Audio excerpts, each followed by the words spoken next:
Hello, I'm Trainer James, and today I am bringing you a standard best of one deck based around Hallowed Haunting. As you can see, this is a Mardu deck. It's mostly an Orzhov deck, but we do splash red for Showdown of the Skalds here. But yeah, I wanted to build something for Hallowed Haunting. I haven't played standard since Alchemy came out. I've been spending most of my time in Historic because Historic is my favorite format on Arena. But you know, I dabble in Alchemy still, but I haven't touched Standard at all since Alchemy came out. So I figured we would dip our toe back into Standard with a Hallowed Haunting deck. So Hallowed Haunting here, it costs 2 white. It's an enchantment. As long as you control 7 or more enchantments, creatures you control have Flying and Vigilance. Whenever you cast an enchantment spell, create a white Spirit Cleric creature token with this creature's power and toughness are each equal to the number of spirits you control, which means we're playing a lot of enchantments in this deck. First up, we have Curse of Silence here. Curse of Silence costs a single white, and you would curse the... when it enters the battlefield, you would choose your opponent to curse them. And then spells with the chosen name, enchanted player cast, cost 2 more to cast. So, Standard is a very aggressive format between mono white and mono green, especially.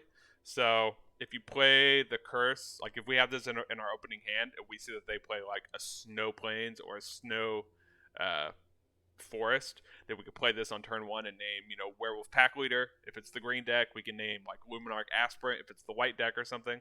And then that makes those creatures cost 2 more, so they won't be able to play them on turn 2. We're playing 4 Rune of Sustenance here. This enchantment, it says enchant permanent, so you can enchant lands with it. But it's mostly here because when it enchants a permanent, it draws a card. Like, of course, it works with Hallowed Haunting, but it enables us to draw a card because this deck doesn't really have ways of drawing many cards. So Rune of Sustenance is here to do that. Plus, if we happen to have, you know, a token on the battlefield, whether it's a spirit token or a 1/1 human token, we can attach this to one of those. It gives them lifelink, draws us a card. Wedding Announcement, we're running 4 copies here. For 2 and a white, at the beginning of your end step, put an invitation counter on Wedding Announcement. If you attack with 2 or more creatures this turn, draw a card. Otherwise, create a 1/1 white human creature token. Then if Wedding Announcement has 3 or more invitation counters on it, we transform it. It transforms into Wedding Festivity, which gives all of our creatures +1/+1. So it's pretty good. It gives us tokens, but it can also enable us to draw cards if we attack with 2 or more creatures. Curse of Leeches, we're running 2 in this deck. For 2 and a black, enchant player, as this permanent permanent transforms into Curse of Leeches, attach it to a player. At the beginning of enchanted player's upkeep, they lose 1 life and you gain 1 life.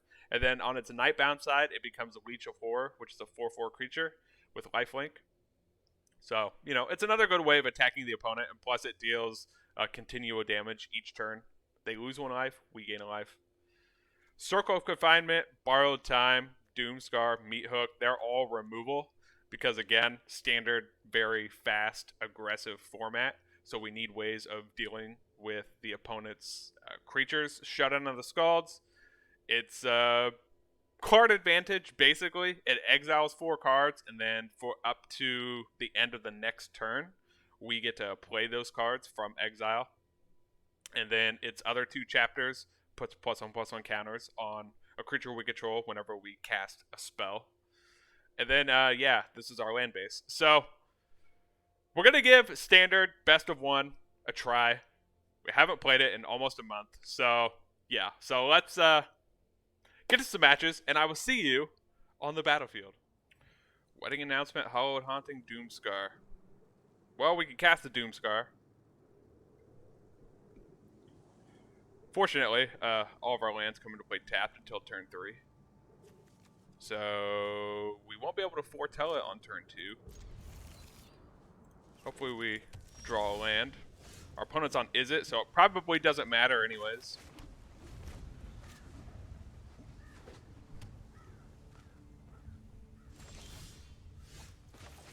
Yeah.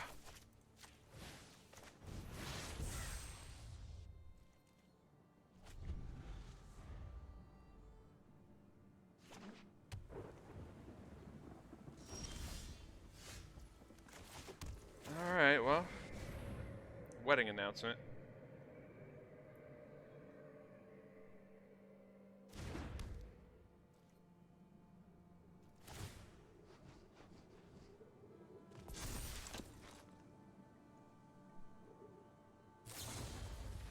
Fading Hope.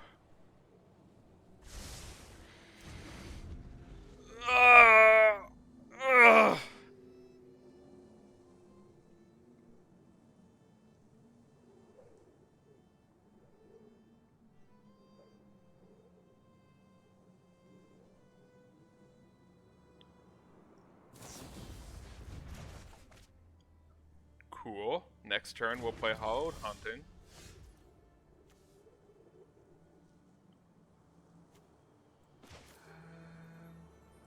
Right here.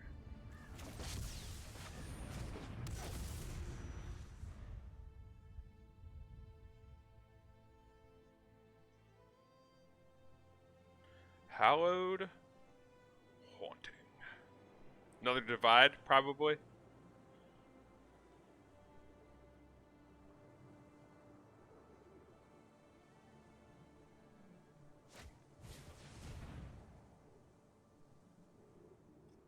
Sciences.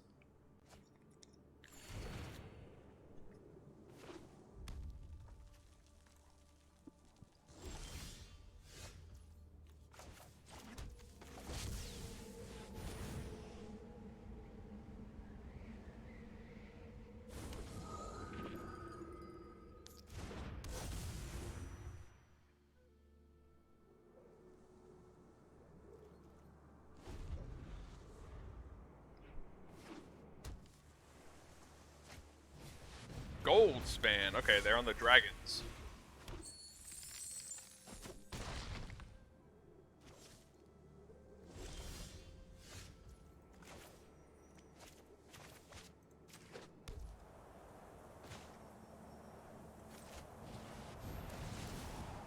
Borrowed.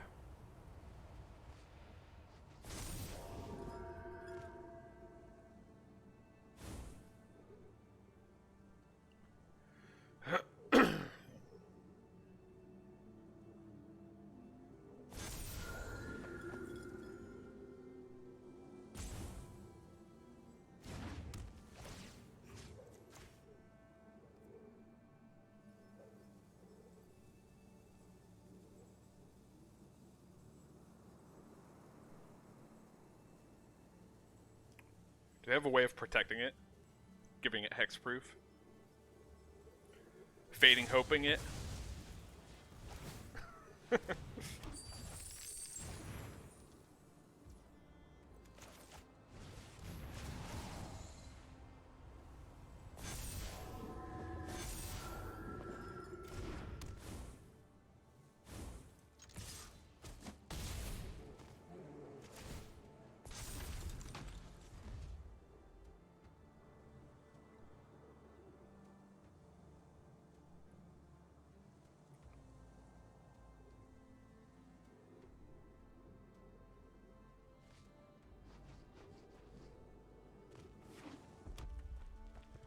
Guess they could have burned down the house. That would hurt. A lot.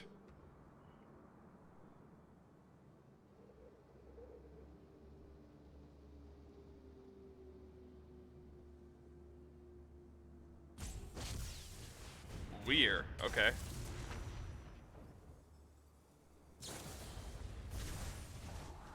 And they have another Fading Hope.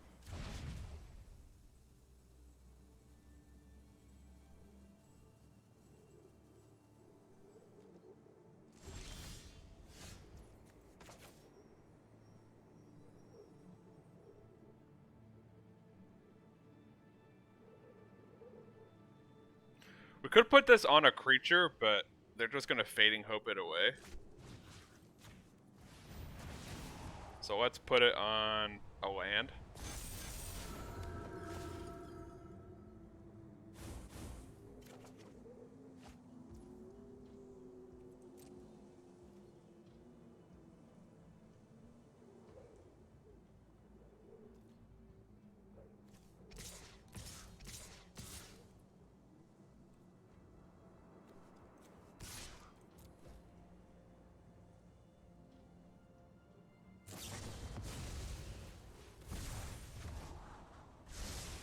Sure thing.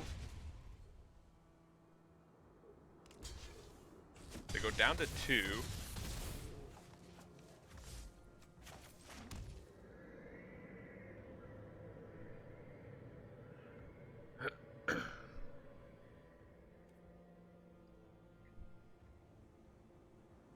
We could Doomskar here, but we don't have any more enchantments at the moment, so I want to keep our creatures just in case.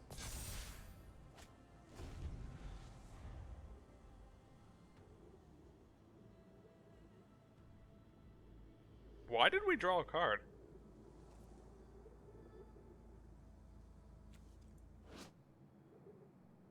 Oh, because we attacked. Oh, okay. If you attack with 2 or more creatures this turn, draw a card. Okay.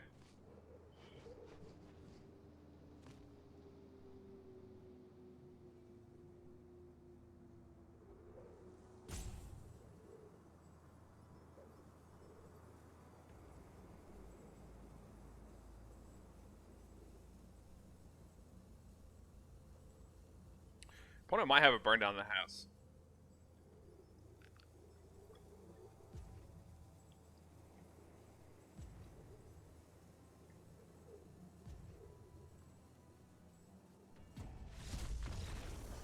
Oh yeah.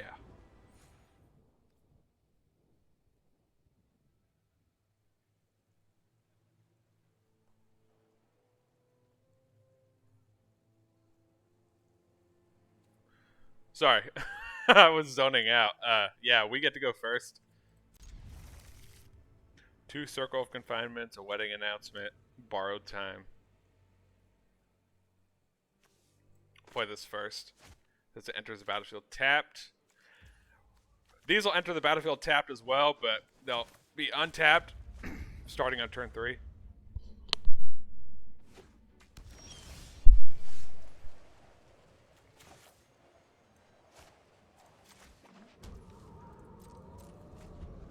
Nice.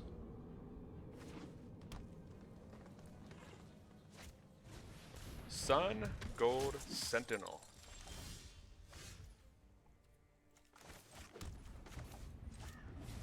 Well, let's take that away from him. Next turn we can play Hallowed Haunting.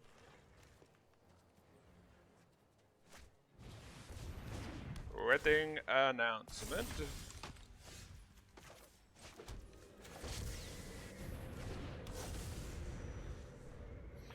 Borrowed time can take their wedding announcement. Intrepid adversary.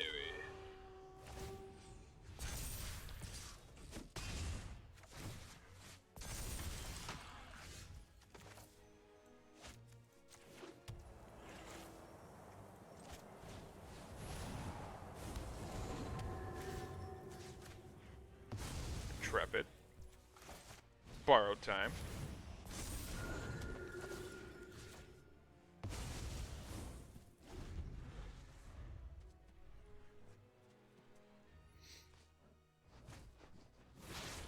Probably a Doomskar, if I had to guess.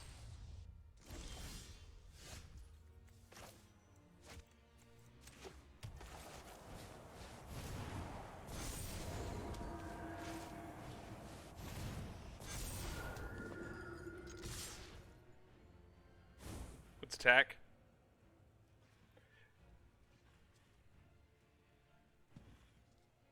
One, two, three, four, five, 6. Yeah, it's probably... They're probably both Doomskars.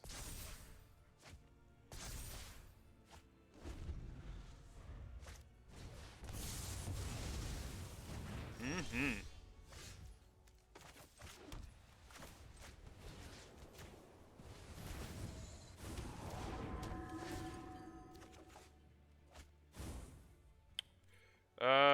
Well.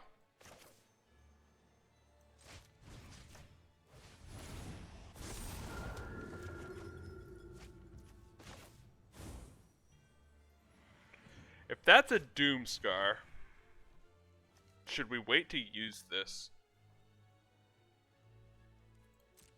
I will.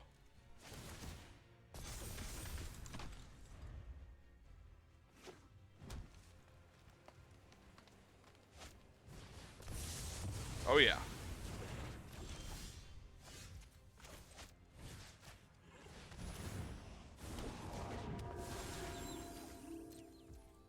Pass the turn.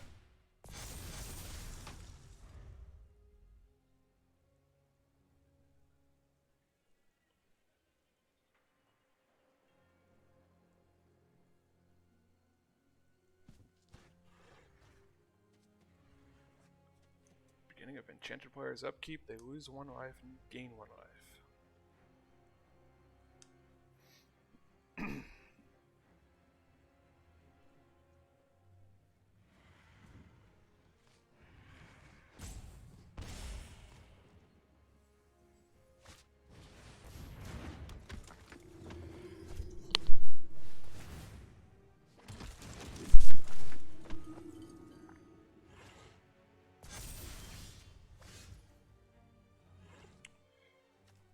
Training.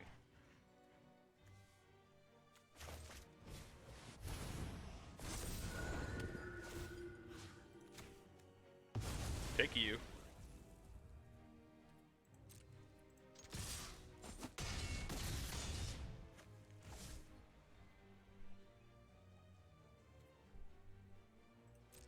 Okay. I'm gonna hold on to these in case they decide to wrath the board again. We have enough to deal lethal next turn. We get to go first. We have a Hallowed Haunting in hand. Circle of Confinement. If the opponent's playing aggro. Mute.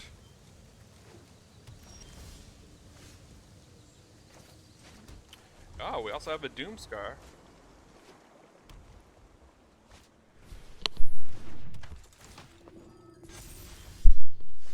Okay. Our opponent is definitely on aggro.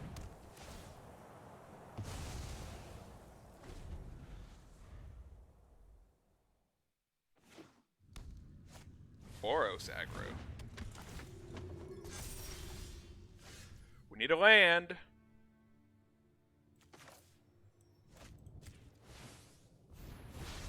We need lands.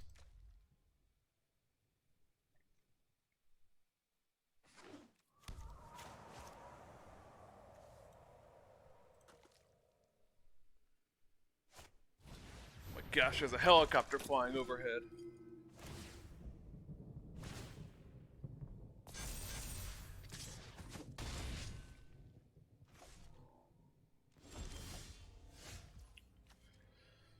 Oh man.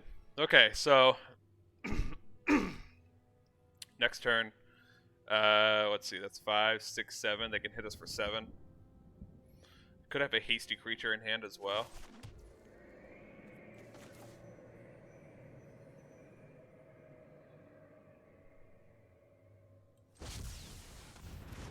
We're gonna risk it. Going to risk it.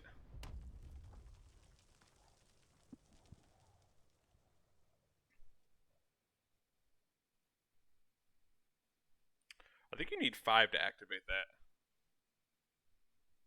You need 4 to activate this. Okay.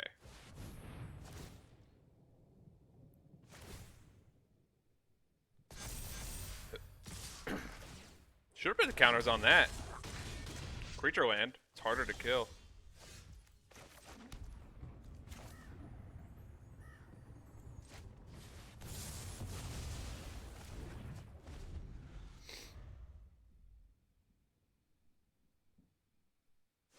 Activate that. Get us down to 1. Oh, Doomskar.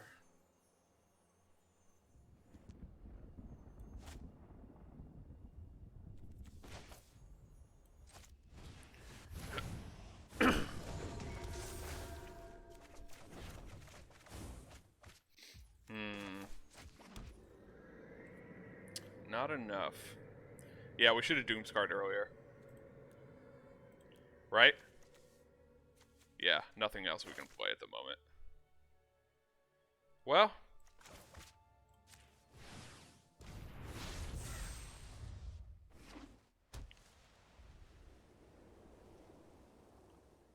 bring the dragon over.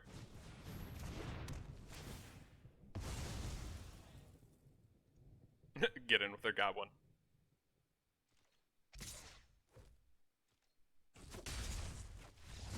Yeah, we should have Doomskarred earlier.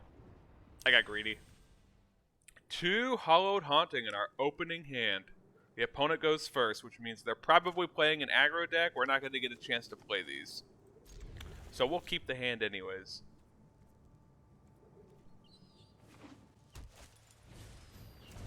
Oh my gosh.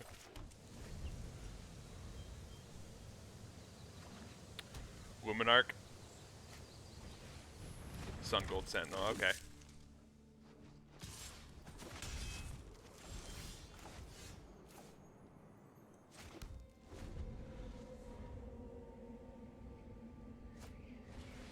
Yep.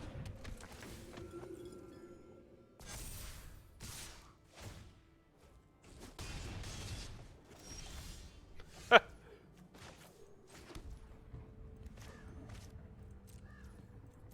gosh.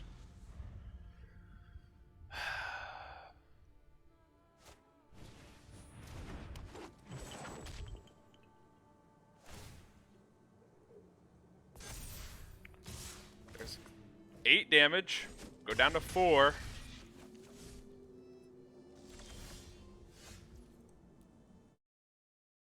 Swear to God. Hallowed Haunting, Doomskar, Showdown.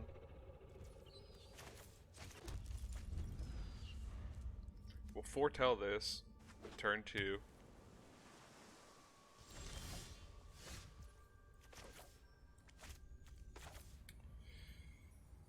Let's see.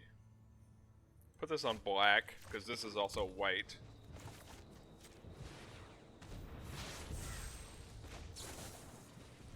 Consider.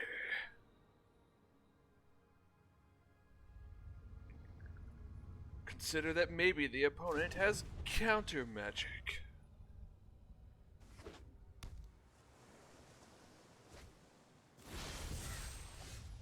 Seems like it could be saw it coming.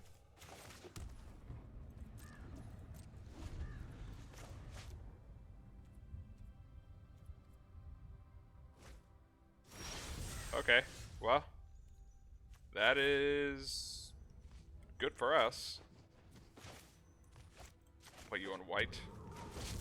Hallowed Haunting.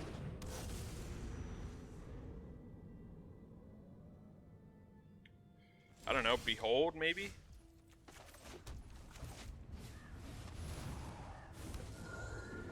I shouldn't have played a land there. I should have waited to see what was going to be drawn here. Yeah, because then I could have played a land here. Though I guess we only drew 1 land, so it doesn't matter. We can play this land next turn.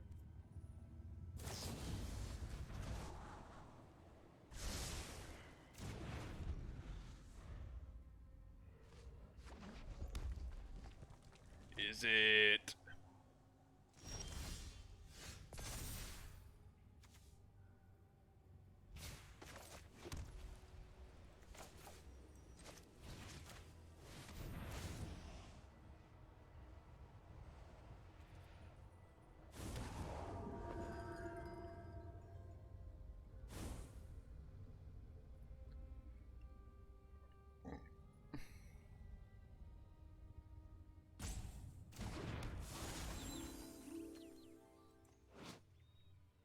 Exile target creature an opponent controls.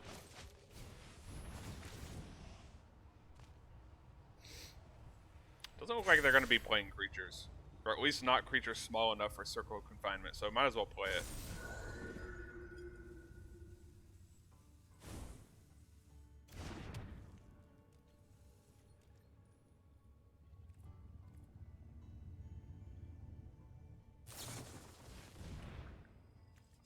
The top 4 cards of your library, you may reveal this, and put the rest in the bottom of your library in any order.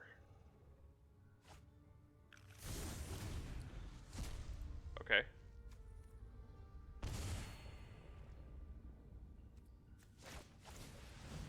Expressive iteration.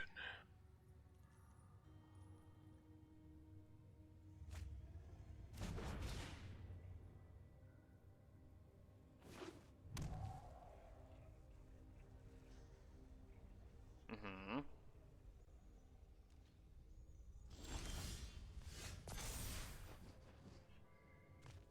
Oh, more lands.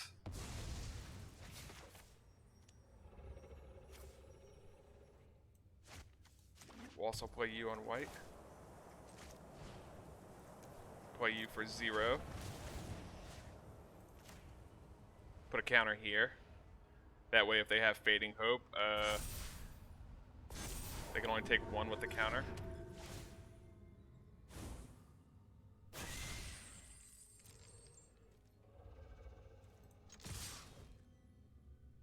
Seems very likely that they have Fading Hope.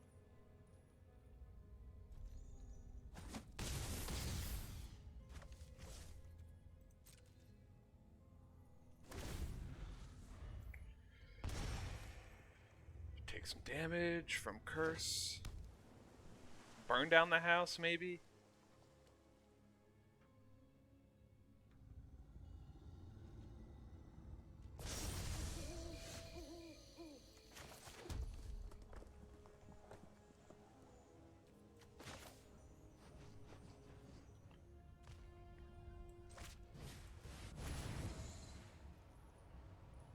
Borrowed. Make these bigger.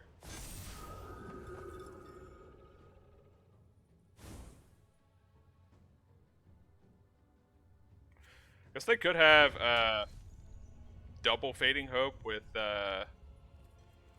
what the iteration.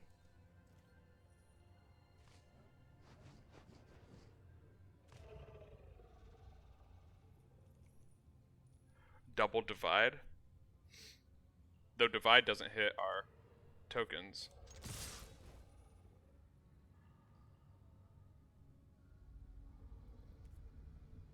Right now they're taking 18.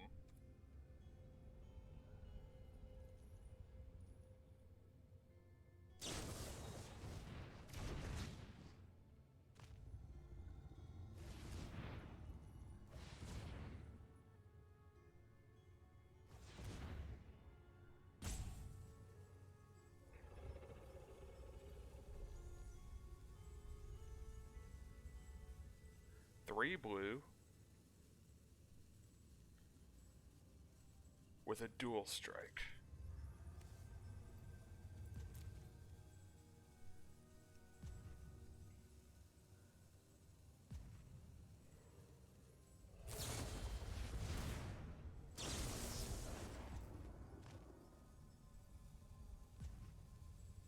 Okay, but that doesn't get rid of tokens.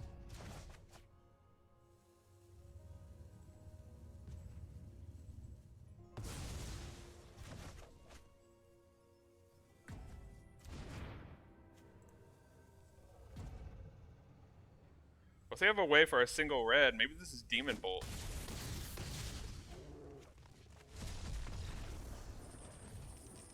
So those were the matches with our Hallowed Haunting deck. As you can see, it had an overall 60% win rate with 67% on the play, 50% on the draw. Across 5 matches, it took roughly 25 minutes. The deck had a very poor showing against Mono White. That was even with all of our removal, Circle of Confinement, Borrowed Time. Mono White still just thrashes us, right? But overall, I gotta say, I don't really like this deck. I don't know if it's really so much the deck that I don't like, or if it's just standard I don't like. Because honestly, I don't think I really like standard at the moment. Like, maybe that'll change when Neon Dynasty comes out. Like, standard just feels so stale, which is why I haven't been doing content for it. I just haven't, like, had any urge to go back to standard. But I figured with this deck, we could see what's up in standard, and of course it's all the same thing. It's still mono white, it still Izzet. You see mono green snow all the time. Like this isn't the only version of the deck that I built. As you well, let me show you. So here was the first version of the Hallowed Haunting deck that I played. We obviously, we ran a few other different spells. We had 3 Rune of Speed in there, But yeah, like the first version of this haunting deck, it only had a 17% win rate, and the only reason it won this match was because the opponent scooped after turn 2, because I guess they didn't like find their land or whatever. But yeah, it had a terrible matchup against mono green, mono white, Dimir. So yeah, like I don't particularly enjoy standard at the moment. Like standard is just all the same thing. Whereas I like playing historic because in historic I feel like you see a wide array of decks. You get to have a lot more fun. You get to, you know, if you have a deck that's trying to do one thing or multiple things, like there are chances that you're actually going to be able to do those things in historic. Whereas standard, like you're just gonna constantly get beat up by mono white and mono green and you know, Izzet Lier, Izzet Hullbreaker Horror, and all this other stuff. So yeah, I'm not a fan of standard best of one, but if you are, go ahead. You can give this deck a try in standard. You can let me know how it is. You can find me on Twitter. I'm Trainer James, MTG. I want to thank you guys for watching today's video. Remember to like the video, subscribe to the channel for more Magic to the Gathering arena content. You can check out that video over there if you want to watch something else. There's a playlist right below it, so you can check out more content on the channel. I hope you all have a wonderful day, and I will see you in the next video. Bye.